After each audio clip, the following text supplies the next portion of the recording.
Imagine this. From the moment you took your first breath, invisible hands began shaping you, molding your desires, your fears, even your sense of self.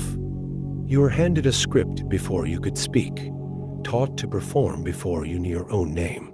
And the most unsettling part, you believed it was all you, but what if none of it was truly yours? What if every ambition, every insecurity, every rule you live by was carefully placed inside you, not to set you free, but to keep you in motion, like a gear in a machine you never agreed to serve? Here's the paradox. The world tells you to be yourself, yet from childhood, it trains you to be anything but. Who would you be if no one had ever told you who to become? The answer is buried, but not lost. Let's dig.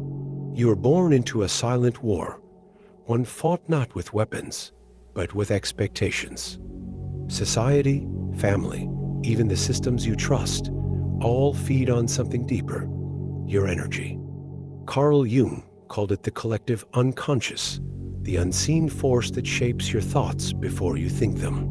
Nietzsche saw it as the herd mentality, where people trade individuality for the comfort of belonging. But why does this happen?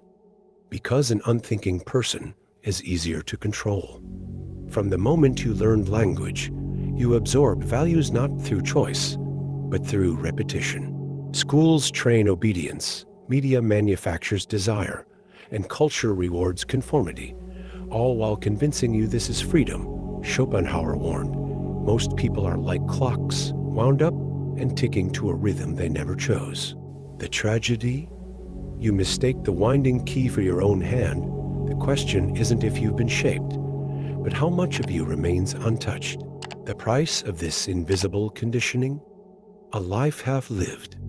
You chase goals you didn't choose, fear judgments that don't matter, and cling to identities that were never yours, all while an eerie fatigue lingers beneath the surface.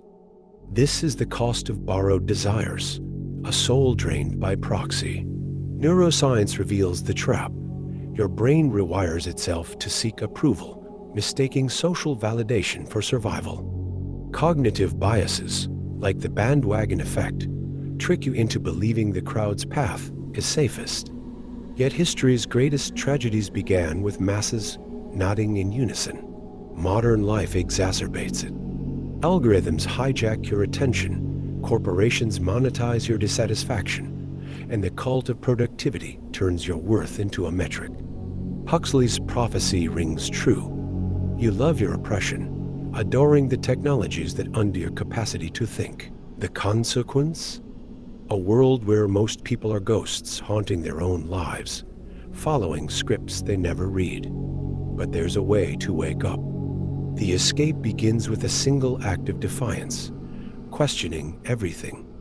Not with cynicism, but with the ruthless curiosity of a child who refuses to accept, because everyone does it, as an answer. Sartre called this radical freedom, the terrifying truth that you are condemned to choose, even when the world insists the choice was already made for you. Start by auditing your beliefs. Who told you what success looks like? Who benefits from your fears? Trace each thread back to its origin, and you'll find most lead to someone else's pocket. Practical rebellion looks like withdrawing consent from systems that profit from your anxiety. Reclaiming silence, the space where your true voice emerges.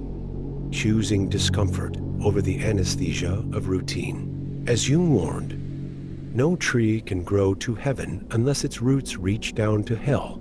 Your liberation begins where your compliance ends, the final truth. You were never trapped, just hypnotized. Now comes the awakening. Here's the revelation that changes everything. They needed your cooperation. The prison door was never locked, just heavy, and you were taught to believe it couldn't be moved. Your energy wasn't stolen. You handed it over, mistaking the transaction for inevitability. This is the paradox of power. The moment you stop participating in your own depletion, the entire apparatus weakens. Like a dreamer realizing they're asleep, the illusion fractures. Frankel's insight becomes your weapon. Between stimulus and response, there is a space. In that space is your power to choose the ultimate truth. You are the inheritor of a terrible and magnificent freedom.